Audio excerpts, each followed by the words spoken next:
More than anything, it's company. It's having another heartbeat that's on your side.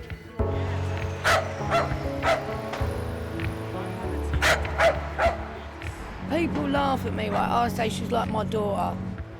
Then you got people like him up there. His dog's got 3 legs, I don't know why. What can we learn about homelessness, about rescue and redemption from relationships that people on the street have with their dogs? According to Andy Hutchinen, a lot. Let's go, Bailey, wait for Daddy. Why did you call Bailey Bailey? The reason I called Bailey Bailey was because I actually bought him off the street, off a beggar, when he was 4 weeks old. And the £12 that I gave for him, the beggar actually, who was a street drinker, went and bought a bottle of Baileys. So I thought that's quite upmarket for a street drinker. There's his name. Andy and Bailey will serve as our guides on London streets. One man and his dog on one remarkably similar journey. And I'd been a heroin and crack addict for about 15 years, solidly, in and out of jail. I was laying on my prison bed this night on another sentence, and I just thought I've had enough. And as I stepped out of Pentonville, opposite the road, there was two street beggars, and they each had a puppy that was tiny, still blind. They were that young.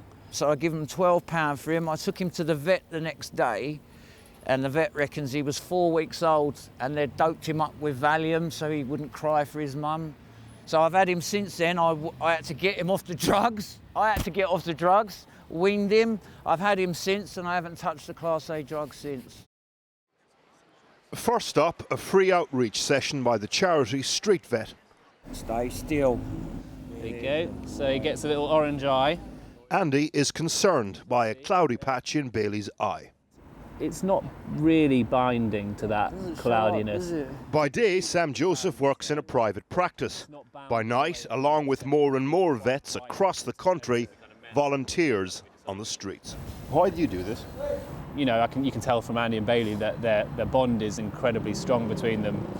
And I want to protect that bond, really. Is the relationship between homeless people and their pets any different from the relationship between people in houses and their pets?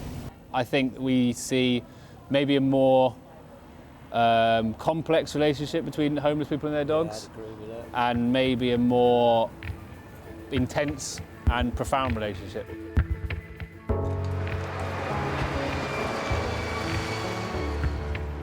Complex and intense.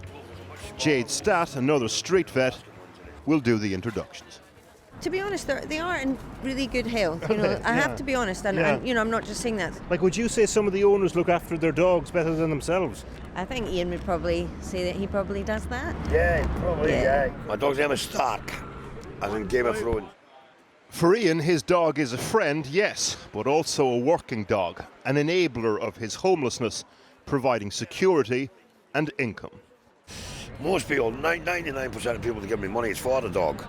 What sort of relationship do you and Stark have? We just have a good relationship. He keeps me warm and I look after him and keeps idiots out of my face like Again and again we heard stories of how in the chaos of life out here, these animals serve as an anchor for people like Danica. She's like my daughter, I couldn't be without her. Yeah. It's when you're homeless and that, oh, I'll give you £1,000 to give you this to buy your dog, and it's like, no, she's not for sale.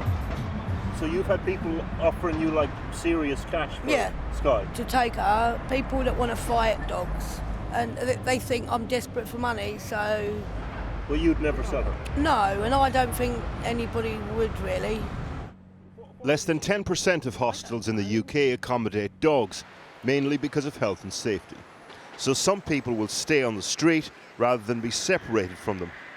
In other words, this complex relationship can also sometimes be a barrier to people getting off the streets. For Andy, it was the opposite. He's now in temporary accommodation, and it was his relationship with Bailey that coaxed him off the edge. And once upon a time, quite literally. I've been out there alone. It's a very lonely place. I've contemplated suicide. I've even gone to the bridge. I was going to throw myself in, but it just looked too cold, you know. And then I had Bailey with me, and I was thinking, do I go in with him? And then it was, who am I to choose? We all only live once. Who am I to choose when his time's up? So then I'm thinking, I have to leave a note for someone. You know, and I couldn't find a pen and paper, and he just convinced me it wasn't right.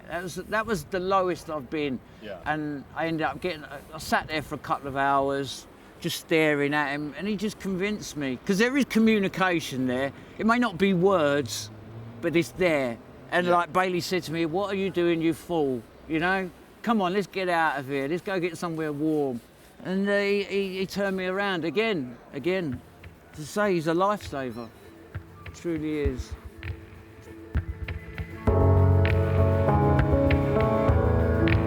I put it down across the road here in the doorway there, yeah, in the American Candy doorway. Over 2 nights, stories of abandoned dogs rescued by people who know a thing or two about how that feels. How have you ended up living on the street? It's a long story. It's a long story. Yeah. Nobody else will be there. Later, we swung by the American Candy Company again. Passers-by oblivious to Ian and Stark, asleep under the blanket. Last word to Bailey's owner, Andy. But when you're stood there, hungry, and no one's noticing you, just walking by as if you don't count, but with him, it gives me a roll.